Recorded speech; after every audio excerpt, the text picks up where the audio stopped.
আচাৰখিনি বটলত ভৰালোঁ কাৰণ কেৰাহীখনতে কাইলৈ এনেকৈ আছিলে আজি আৰু ভাবিলোঁ ইয়াতে বটলটোত ভৰাই দিওঁ মই কাৰণ এদিন এনেকৈ ৰাখিলে ভাল বাৰু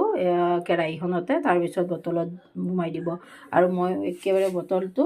গ্লাছৰে লৈছোঁ পাৰিলে আচাৰ বনালে আপোনালোকেও মানে কি প্ৰায় গ্লাছ মানে কি আইনাৰ মানে কি বটল ল'লে খুব ভাল গ্লাছৰ কাৰণ গ্লাছৰ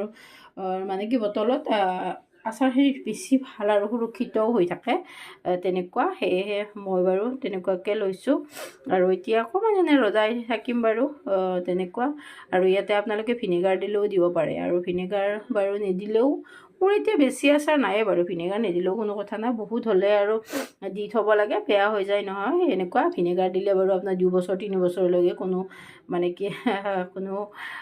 কথা নাই আৰু একেবাৰে বেয়া নহয় আৰু দেখিছেনে দেখিলেই মানে কি একদম একেবাৰে লোভেই লাগি যায় কি ক'ব আৰু